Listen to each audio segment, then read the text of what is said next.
is going on, everybody? Welcome back to Phones and Drones. So you guys probably got your hands on one of the new shiny new Galaxy Tab S9 series devices and are probably loving it if you guys have had a chance to play around with it already.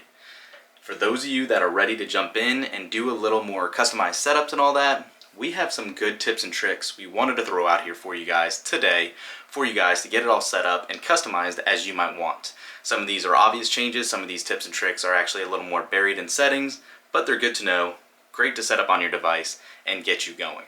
So, having said all that, a lot of these tips will work for prior generation devices as well, but we're specifically going to focus on the Tab S9 series devices, the S9, S9 Plus, and Ultra.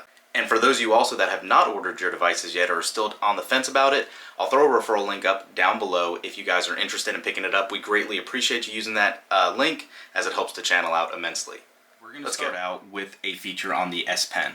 So if you are in the Notes app or are taking a note or anything like that, obviously you can always do your regular handwriting, things of that nature, but if you draw shapes, and I'm pretty terrible at drawing, so they just kind of look junky.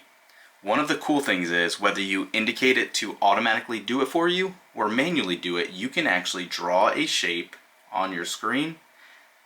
And that was probably a bad example. Let me draw a square better. And hold it, and it will automatically form that shape for you. So you can do triangles, squares, circles, all automatically. That's pretty neat, but if you don't want to do what I said and hold at the end, you can actually hover over here, and you can see it says Auto Fix Shapes. If you click on that, let's just scroll down, and you just draw a circle, it'll do it for you. Very neat, and actually will help quite a bit, especially for students that might be using this for some diagrams at school. You can draw a larger circle, another larger circle, and you can kind of do all your comparisons right in here as needed. Just a little cool feature a lot of people don't know about on here. One of the more exciting features that I think a lot of people will be utilizing is the S Pen in a calendar. So there is actually a mode when you have the calendar app pulled up to click on where you can actually, let's just go to zoom in on the 9th and draw right on the calendar, or say to do right there, and it will actually stick. It is pretty neat. You don't have to zoom in, you can just write whatever you want right here on the days, but all you need to do is hit save and it will actually save right to your calendar. So for instance, you didn't want to remember anything like this or remind you that that's completed, you can cross it out. Just cross out whatever you need. Thought that was a neat little tip to have. You can also long press and add a widget for the same thing if you wanted to. And if you had the regular month view and you want to drag it in here, you can see right here you have the exact same option. If you lock it, pulls you right in, and you can go right into your editing as needed. But aside from some S Pen features, let's set this down for now and jump into some basic ones right from Jump Street. One of the first things you should do, as much of an inconvenience as it is to actually create a Samsung account. It might be a pain since you have to have a Google one and a Samsung one, but it does help with cloud backups and all that. You should get notified right off the bat when you start setting up the device, but in case you don't, you can obviously always go into your settings, accounts, and obviously manage accounts and make sure it's here. Aside from that, one other thing that we usually do recommend you do right off the bat, just to kind of speed up the animations and everything, is to enable developer options. And it's something that any Android phone can do. Tablets are no different. If you go into the About tablet section and go into the software info and look at the build number and click it about 7 times, I believe. Put in your pattern and you now have developer mode turned on. You can go in here and you're going to want to look for a few changes that we're going to make all under the animations. I don't remember where it is necessarily, but where is it?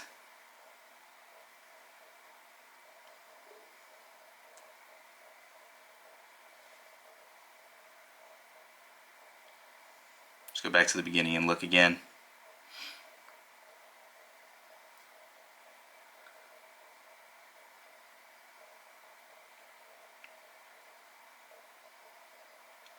So here we are.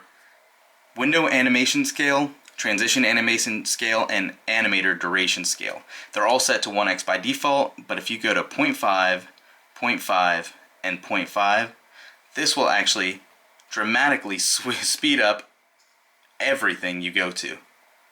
You can see you're still having your animations, but it is much, much quicker to use. Another personal preference that I think will actually help for you guys on battery life is to turn off light mode and go to dark mode. Since these are all AMOLED displays, it only activates the pixels that are needed to be lit up. So obviously when you have light mode on, you have a lot more white space on the screen. If you turn dark mode on, now you're only highlighting these white pieces or any other color pieces on the screen, and this should help preserve battery life. It's always useful on a tablet just because that way you don't have to worry about keeping it consistently charged and degrading the battery health like that. Next call out is actually going to be lock screen widgets. So obviously, you know, you have your clock by default on here, but if you actually go ahead and click on the clock, you can see what lock screen widgets you might have. And by default, you have the music now playing, you have your alarms and routines. But you can jump in settings, and there is quite a bit more you can activate. So we can turn on weather, today's schedule, digital well-being, or turn them off as needed as well. Next is something you can see I've already done. By default, out of the box, if you saw our other videos, Samsung has, for some odd strange reason, used the 3-button navigation bar rather than gesture. This is something I think needs to be changed right off the bat. So if you want to remove the 3 buttons, you're going to go to settings and then go to display, and then you're going to look on here for your navigation bar. Once you click on this, you can change it to the gesture navigation, and if you've never used it, you should definitely give it a try. It is, I think, much easier to use to go back, go home and all that, then taking up real estate on the side right here for those 3 buttons. Also, what I've done already is to make more room on my display, whether it's in the app launcher or on the home screen itself. And what we're going to do here is actually change the grid size. So if you long press and go to settings, you can see home grid size or home screen grid and app grid size. I went to 10 by 5 for both. By default, it was a lot smaller, and you can see you can only house a much less amount of applications and icons and widgets without doing something of this nature. I like having a dense feature display, so I have everything in one location. But again, that's a personal preference. Let me know what you guys think. Next is specifically and really especially useful on a tablet or a larger display, especially one that looks uniform on every side. I know sometimes I turn the tablet upside down and I can't find where the power button is. So yes, we know it's right here in this scenario, but instead of keeping this as a long press, if you ever want to turn the tablet off, because if you long press it by default, yeah, we get Bixby in. Not a big fan of Bixby here at all. We can actually change that and make it an old school power button by going into settings and looking for advanced features and then going to side button, and you can see here you can now turn it into the power off menu. So now when you hold it, you get the old school power off menu that you're used to. Another section in advanced features that I want to go over is actually making videos pop a little better and giving you a much more vivid look to it. You can actually go into settings and advanced features, like I said, and look for video brightness. So if you scroll down, you can see video brightness is here, set to default by normal. If you click on bright, it will pull up all of your video or all of your apps that have videos, and you can actually have it almost increase the brightness of the display to make it pop a little better. I like doing it. Sometimes it's a little bit of a pain in darker environments because your screen is brightening up probably more than it needs to, but it does help, and I think it makes videos look much more punchier.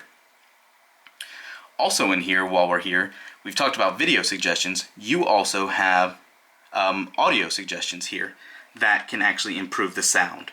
So actually, I'm sorry, it's not in advanced settings here. You're going to want to go to settings again though, and then sound and vibration. And then what you're going to do in here is look at sound quality and effects. and turn on Dolby Atmos. You can do it just for Dolby Atmos, or you can also do it for gaming as well. I recommend just going ahead and putting them both in there. You can obviously play with your equalizer as well, and check which Dolby Atmos mode you would like. Voice, music, movie, or auto. We're going to leave it at auto. I think that helps with sound quite a bit.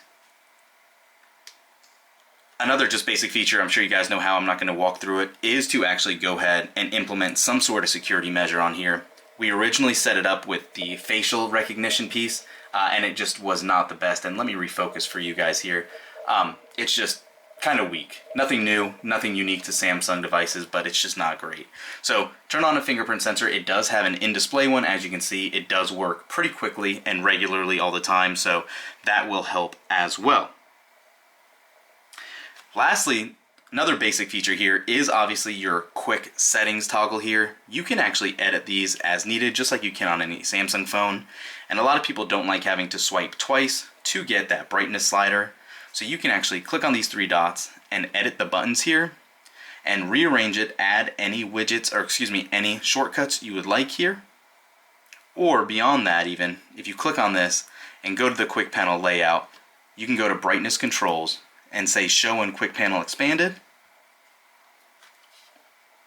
or show always.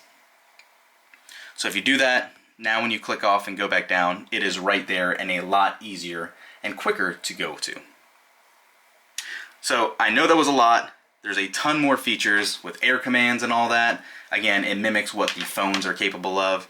If you're not familiar, just as a quick glance, this is a Bluetooth S Pen, and when you hover, you can see the little dot here. When you press it, you can obviously create notes, doodles, launch dual apps at once. Really just depends on how you set it up, what you want to utilize.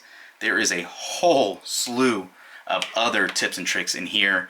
If you guys want to know them, leave a comment down below and we can make a whole separate video for more S Pen features. But for now, this video is long enough. I hope you guys like it. I hope these tips and tricks help you. Let us know if you found it helpful in the comments. Thanks for watching, guys. We'll catch you in the next one. Peace.